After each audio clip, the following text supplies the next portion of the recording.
চললাম কোচবিহারের উদ্দেশ্যে।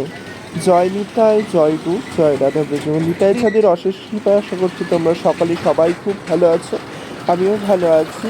তো ময়নাগুড়ির উৎসব করে অন্নপ্রাশন এখন যাচ্ছি আমরা কোচবিহারে আমার গুরু বোনের বাড়িতে। ওর বাড়িতে কাল ভোগ রাগ আছে, তাই এখন আমরা বাসে উঠে পড়েছি ময়নাগুড়ি থেকে অন্নপ্রাশন উৎসব করে।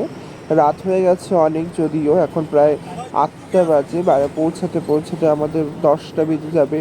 তারপর যে প্রসাদ পাবো, গুরুবর্ণ প্রসাদের ব্যবস্থা করি, প্রসাদ পেয়ে ঘুমিয়ে পড়বো। আগামীকাল ভোগ আছে যেহেতু, তো সরাসরি রসইয়ে দিয়ে দিলাম। কালকে অনেক রাত্রি এসেছে, আর ভিডিও করা হয়নি।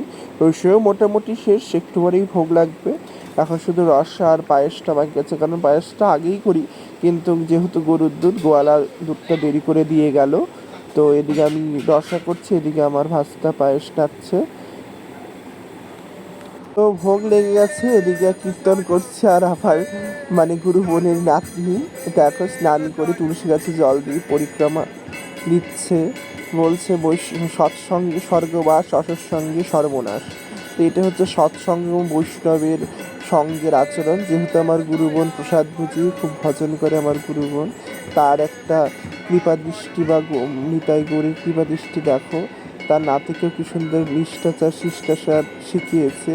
নিত্য স্নান করে ভগবানকে প্রণাম করে তুলসী গাছে জল দিয়ে দেয়। এটা একটা দেখে খুবই ভালো লাগলো, তাই একটু ভিডিও করলাম। এদিকে আমরা কীর্তন করছি, ভোগারতি ভোগ হয়ে গেছে।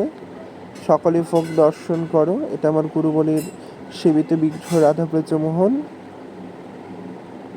এই যে ভোগ হয়ে গেছে, এখন প্রসাদ পাবে সকলে।